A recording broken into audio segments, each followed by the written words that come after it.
Hello and welcome once again to Let's Play Baldur's Gate. This is Policy of Madness. Last time we came here, which is south of Candlekeep, because I wanted to get here. But it turns out that you can't go south from this map, which I kind of knew, but I'd forgotten. Not to. It's not like this came as an enormous surprise to me, but it was a momentary surprise. That was the whole reason why I came here. But because we can't go south from this map, we are instead going to go west from this map. And I really did not want to come to this map yet. But it seems like I have no other option. You could really use some rest. Yeah, let's just rest. Okay.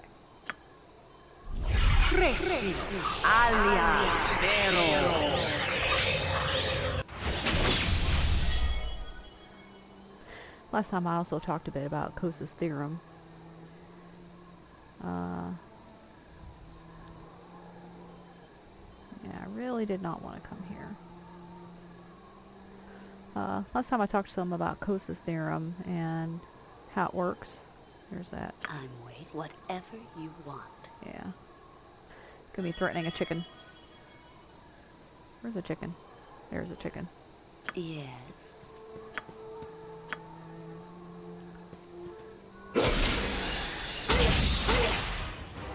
If you say so.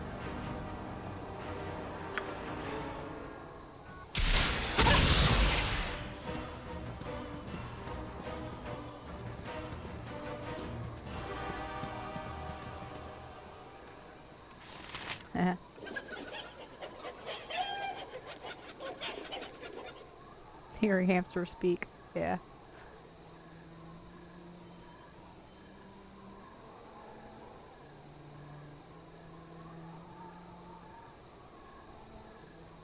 Have a passing knowledge of Majory, says the sorcerer who's like level 9 at this point.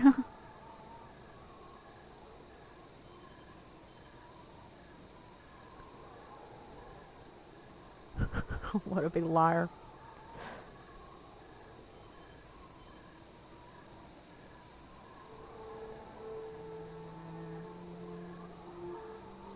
Okay, so now we have a chicken.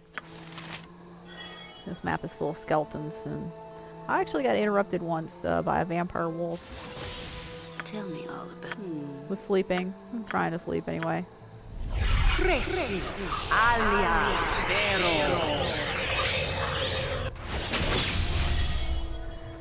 And a vampire wolf popped in on me.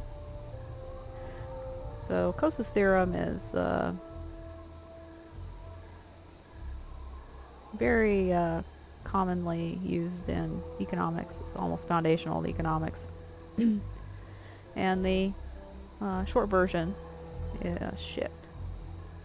I'm not gonna be able to skull trap these things because that idiot is there.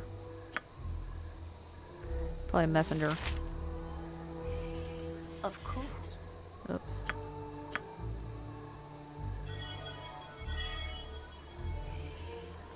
They're wandering around? Didn't know they did that. Okay.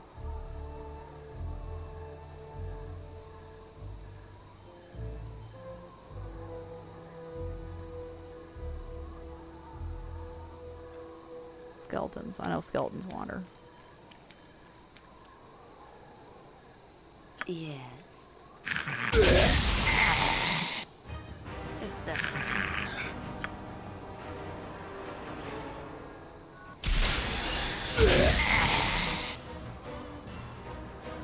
He's like wanting to talk to me, and there's a fucking ghoul right behind him. Speak up! Madness might be catching of just wanting to talk to me while there's a ghoul right behind you.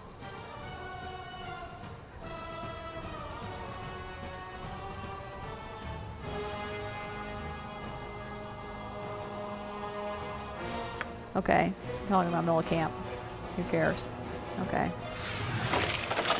Oh, another speed gem. So the short version of Coase's Theorem is that in the event that there is something that is valued by two parties, then the party that values it the most will be the one that walks away with it.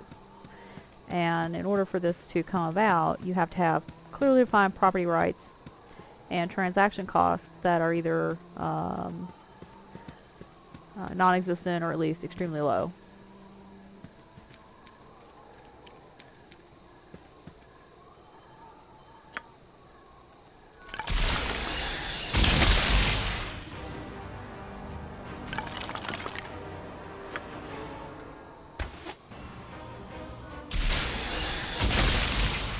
Wow, he had -7 on his attack roll. Wow. There were 4 of these fuckers.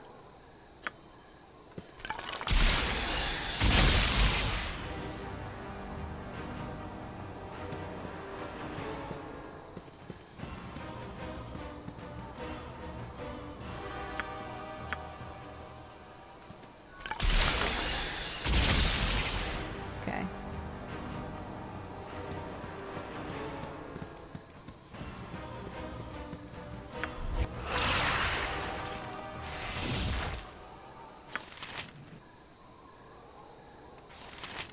Dreadwolf. Oh wait, I can't get there from here, can I?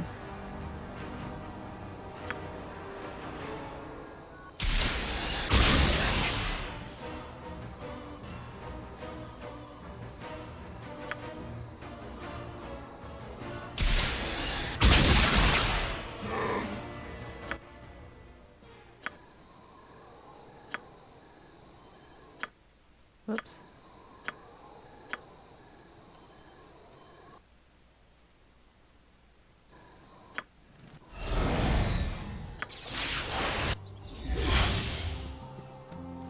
So at the end of it, Coase's theorem says that even when we're talking about individual people, I mean this is going to be true for firms invariably.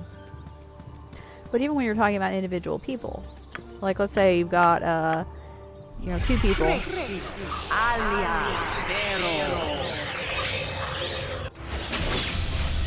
Two people who are married, and one of them wants to get divorced and the other one wants to stay married, then you can, whichever one values their position the most will be will get their way, because the one who values it more, it will, if that person has the right, the unequivocal right to get their way, then they will. And if that person does not have the unequivocal right to get their way, then they'll just pay off the other one. Oh. Tell I me if I all can get about all these in a skull trap, because that would be pretty awesome. I think that guy will be too far away. Especially if they fucking wander around. Piece of shit.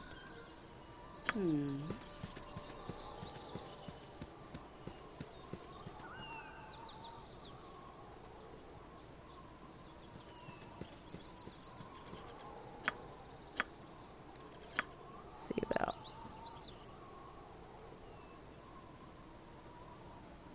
See if we can do it right here. This one at least will see me. Possibly both of them.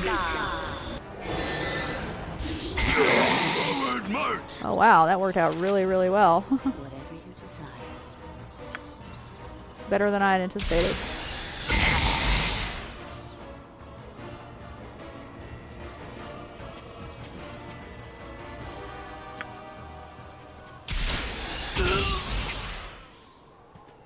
I'm waiting.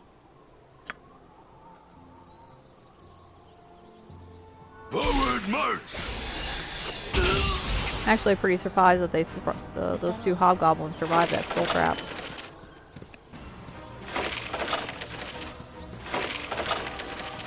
So in the event that you have one person who wants to get divorced and the other person who doesn't, the one who values their position the most will essentially pay off the other one. Either with money, sometimes it's actually with money, but in other cases it's with other things.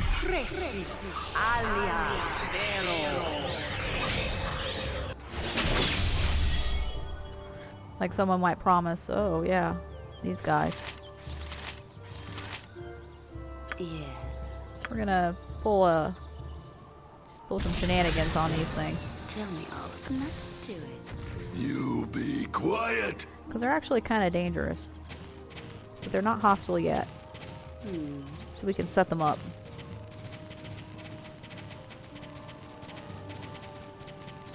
Whatever you want. You be quiet.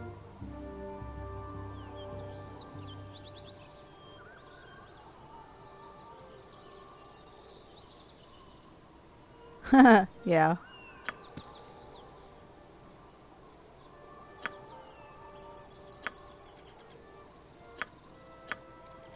Forward march. So, under normal circumstances, they'd be like drawing their bows and pelting me with like their poison arrows or something, but... Forward march. Forward. Forward march. Forward march. Since they're in melee range. Forward march. Oh. Oh. Now I'm gonna I'm waiting. skull trap them. Whoops.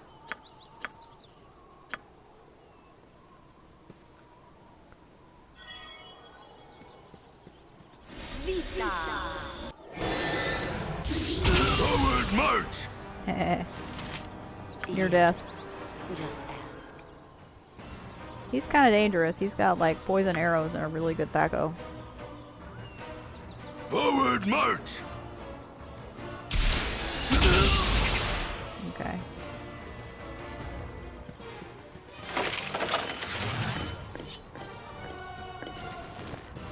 Or maybe he doesn't. Wait, I guess the other ones were the ones with poison arrows. Well, regardless. It all worked out. So if you're talking about people who are like married, for example, then the one that wants to be either married or divorced more will get his or her way. And if the partner wants to get divorced and the other partner wants to stay married more, then the wants to stay married partner will pay off the other one, possibly with money, but also perhaps with promises to behave less like a dick. To start cleaning up, you know, the kitchen and taking care of the house a little bit, and, you know, maybe taking care of the kids a little bit more often, you know, paying off the other person, not necessarily with money.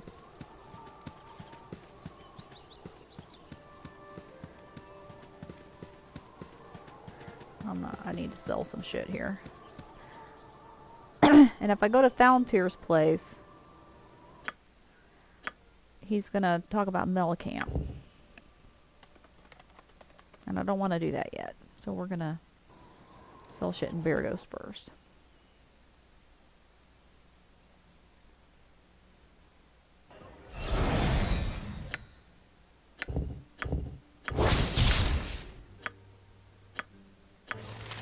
What would you like? Tell me all about it.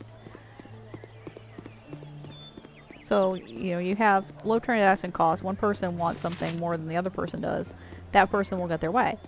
And it's really easy to come up with ways in which this is going to be true when both the people have essentially equal negotiating power. Or at least roughly equal. Even when you're talking about, for example, a factory that's going to come in and pollute the area. And this factory wants to do the right thing. Oh, you smell. Slow down, breathless child. Who talks like that? Like nobody.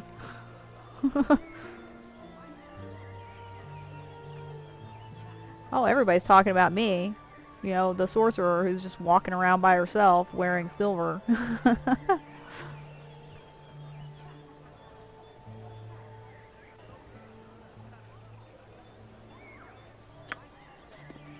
Nothing to it. Okay.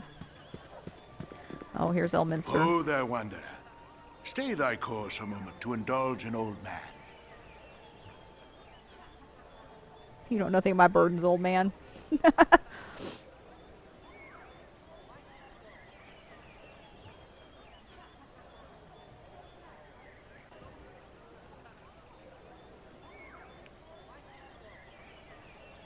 Self-discovery is best left to the self. You piece of shit. I'm not asking you about me. I'm asking you about Gorion. All thy answers, or all thy questions will be answered in time. Fuck you.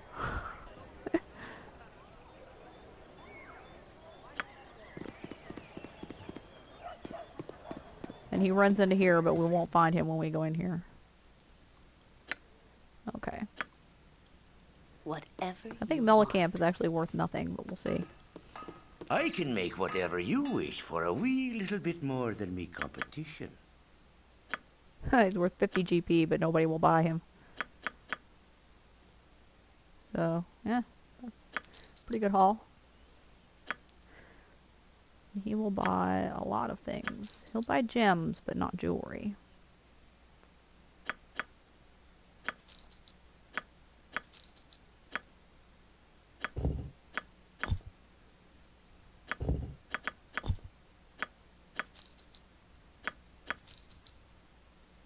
Yep, pretty good haul there.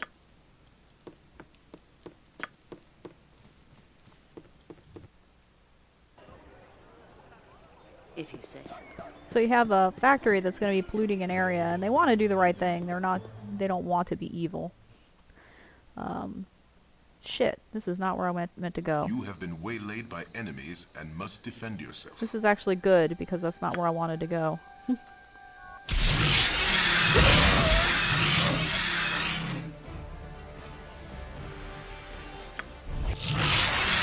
wouldn't hurt me. Get into melee with them.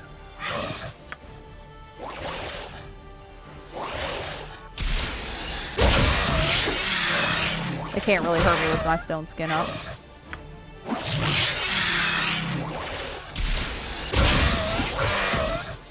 Okay.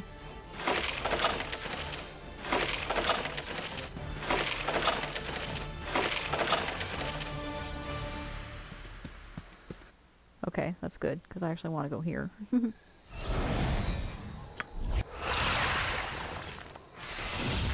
So the company wants to do the right thing and wants to compensate the people who live around where the factory is going to be. Shit.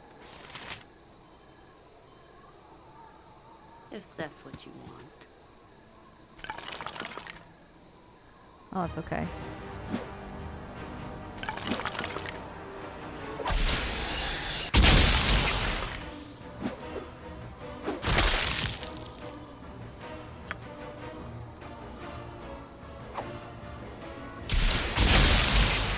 This is one of the reasons why I took quarterstaff as my first, my melee weapon proficiency. Because there's a shitload of things that are resistant to piercing, which is knives, okay? And slashing weapons, I don't think I have any available. Knives and darts are a ranged weapon, and so is sling. So we've got two purely ranged weapons proficiencies. A knife, which is both melee and ranged, and those are all piercing weapons. This is the only one that's not piercing. Very few creatures are resistant to crushing.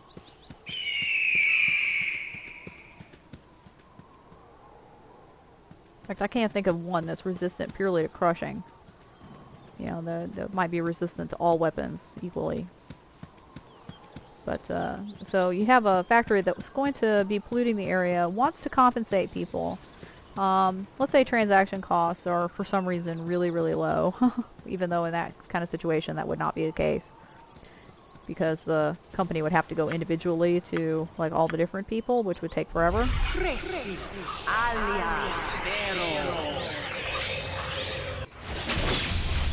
And would cost a bunch of money, or else the company would have to somehow find a way to Okay.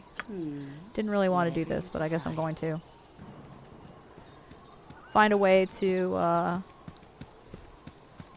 bargain with people as a collective. You funny looking.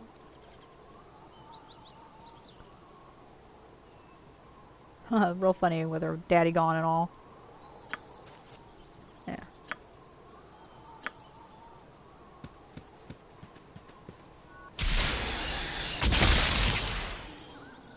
I'm gonna kill as many of his little buddies here as I can.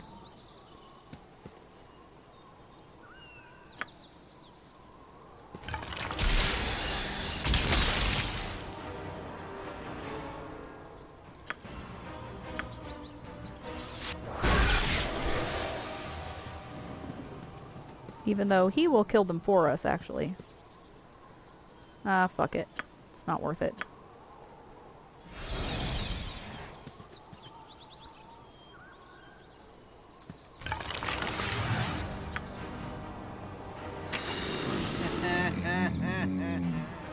Oh, Brother Therm, why not grace our ears with a ripping tale of the old days? Always a delight.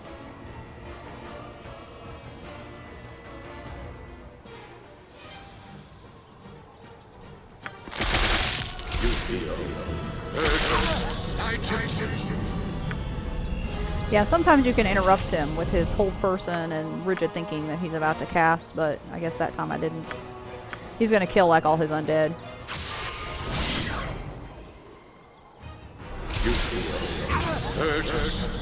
Yeah, that one I think got it. Yeah, that one got interrupted. Spell failure.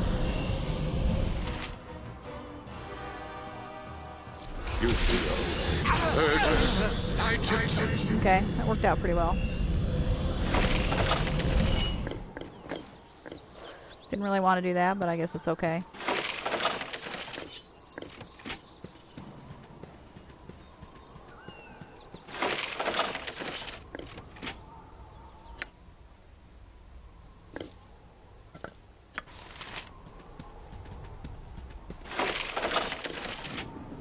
And shit, I didn't check my save file, did I? Oh well. So there's a non-zero possibility I'll have to do that again.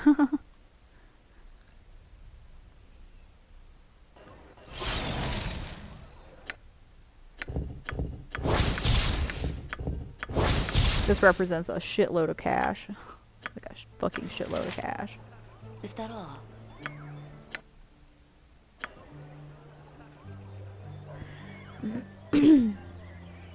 So this company goes to all the people and they say, you know, they try to negotiate with them to try to give them enough money to compensate them for the loss of value in their property that's going to come when the property becomes very polluted, and the, you know, loss in quality of life.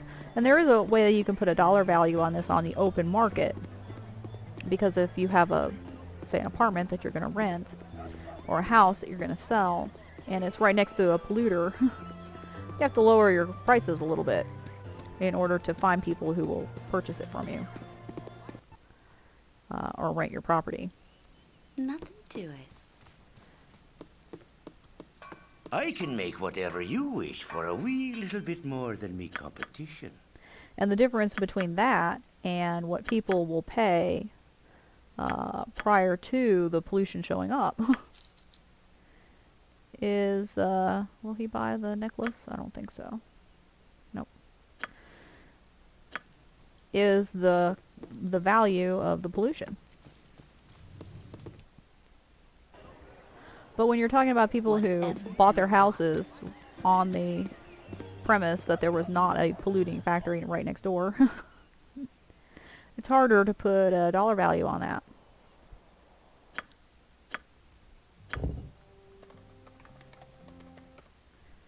It's harder, but it's not impossible. And there's a certain amount of money that you can give people Nothing to it. that will compensate them, you know, and make them okay with the polluter right next door. So we're okay here. And he's going to give us a reputation point, isn't he? Shit. Means I definitely do not want to do this yet. So I'm not going to. Nothing to it. We're going to finish clearing this area out.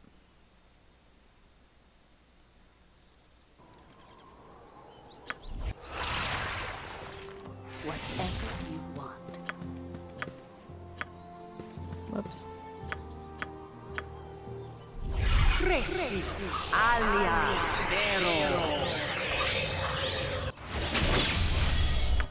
And it's pretty obvious when you think about it, because let's say you lived in this area and a polluting company was going to come move in, but they promised that they were going to give you, you know, $2 million.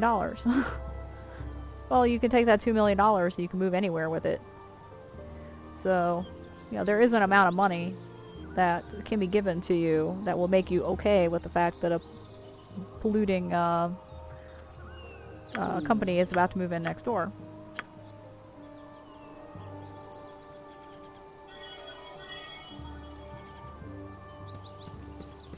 And the polluting company probably doesn't even need to give you $2 million. It's like an excessive amount.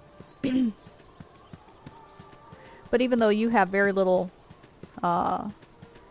negotiating power,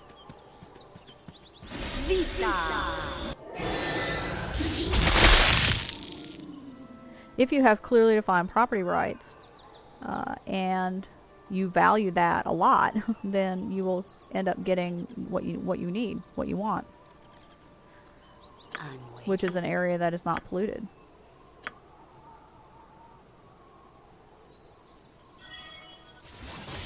But Yes.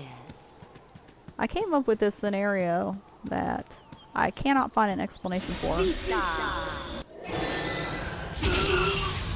from Coase. Coase just doesn't seem to have an answer to this, and I've been working on it for a little while now. And it goes like this. Oops. In the 80s, you had this television show. It's called Knight Rider, and you may have heard of it.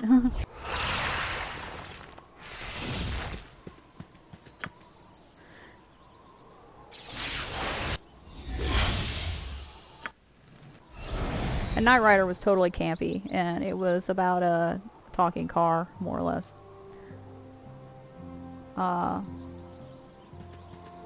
Let's open that up. Actually, I think that was already opened up. So you have this car.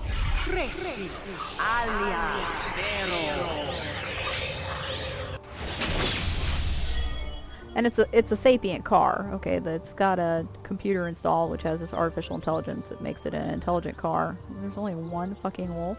Tell me all about it. I'm not wasting a skull trap on that.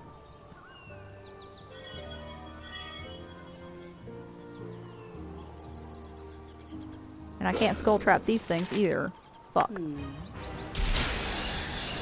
That's what. And the car is sapient, right? The car has its own personality and stuff.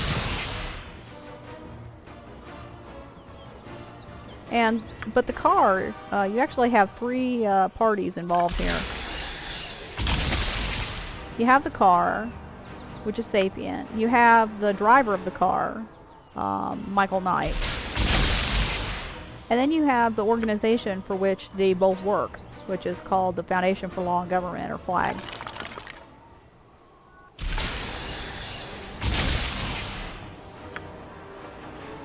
And at one point in the pilot, you're actually shown the car, Kit, his registration tag from the state of California. And it shows that he's actually registered as being owned by Michael Knight. But in other cases, yeah, he must be a messenger because he's coming up to me. What you want? In other cases, it's indicated that actually Flag owns Kit.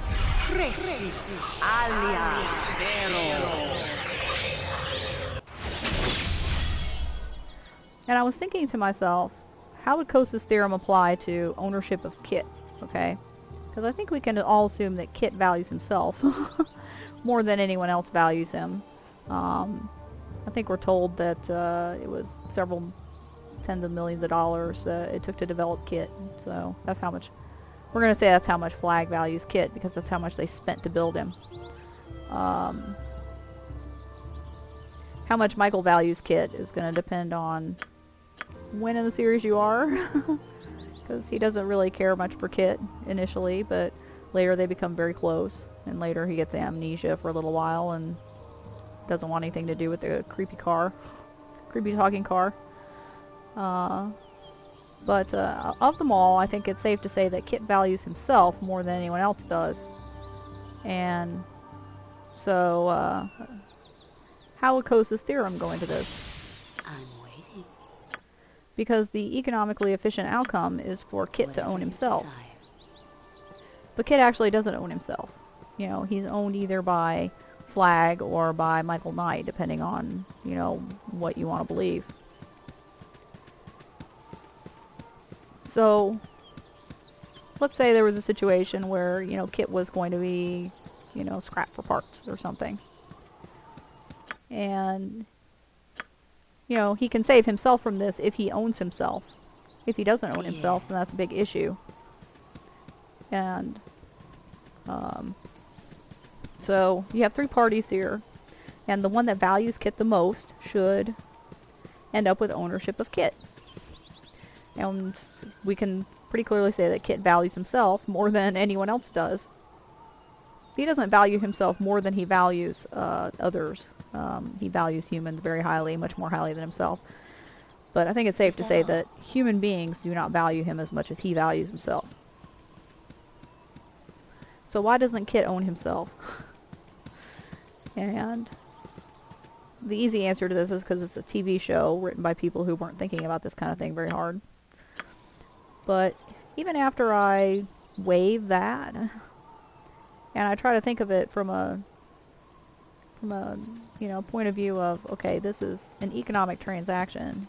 Who owns Kit? Coase's theorem should kick in, right? But Kit doesn't actually have any money. Kit doesn't have any money, and so he can't negotiate in terms of money. He could negotiate in terms of, like, services, but in that case, if he's essentially pledging himself to servitude, then you don't own yourself. You don't own yourself if you're obligated to work for someone else and you can't quit, okay? Shit. I cannot explore this little area, can I? Fuck. This was worth some money, so let's pick it up.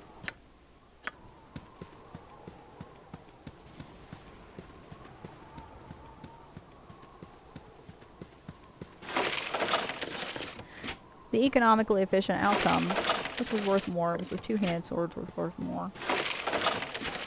So why am I picking these up? Because I'm an idiot.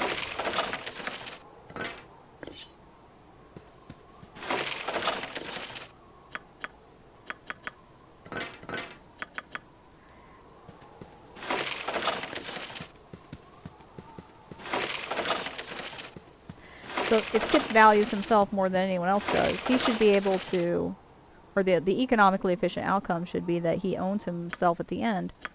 And I'm unable to come up with a way that Kit could guarantee that he is his own owner. I just couldn't do it. Not in any kind of legitimate way. Not in a way that doesn't say, okay, well, he's going to pledge his eternal allegiance. Because how do you, let's say it's like something like $40 million or something that he was worth. How do you pay off $40 million if you start out with zero? Nothing to it. And you're like Kit and you don't steal, you know. Okay, this is where we want to be. We wanted to go south from here. It's weird that this opened up both of these, but okay. How can we get to the point where Kit owns himself?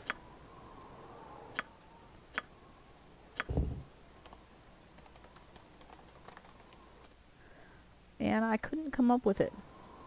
Whatever you want. And I think that perhaps Coase's theorem breaks down when you're talking about, essentially, it's slavery. Essentially, this what we're talking about is slavery here, because this is a sapient individual, a sapient being who is owned by somebody else. Just ask. And therefore, it's a car that has its own preferences. What is that in the window? Can't tell. There's a party member in here and some stuff that you can loot from his little... from his little shop. He's the one who wants to find some caravans, and all you have to do is get within sight of a caravan, and he's like, well, shit, I'm done looking. Too tired. Too bored. Let's just quit. What would you like? You want some whiskey? Maybe Coase's theorem just completely breaks down in the case of what is essentially slavery.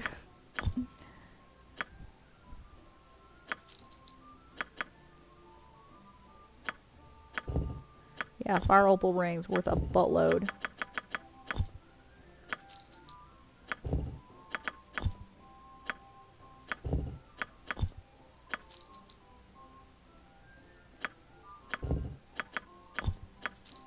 Okay.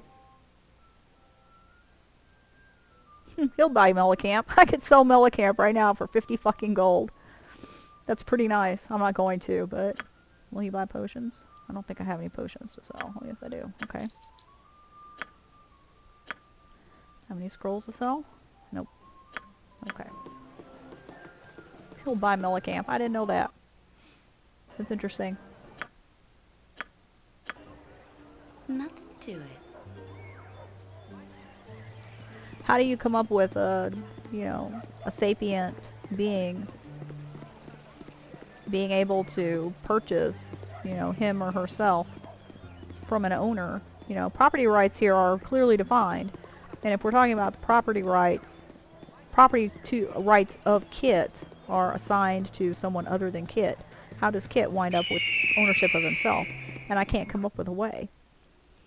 Whatever you want. Especially when you're talking about shitloads of money, like $40 million. I can make whatever you wish for a wee little bit more than me competition.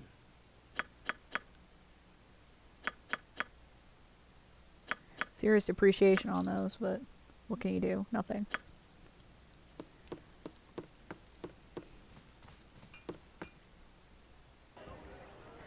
And If you say so. maybe if anyone watches this and can come up with something, you can leave me something in the comments. Probably nobody is watching this actually all the way through, and I'm okay with that.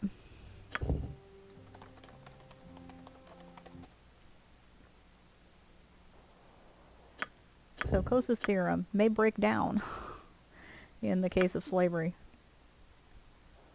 Kind of an interesting Nothing to thought. it. Okay, so my save game is good. And that's it for this time. Next time we definitely will be going here. And you've already seen how I dealt with sirens. And you'll see how I deal with flesh golems when we get there. But yeah, that's what we'll be doing next time. Join me then. Later.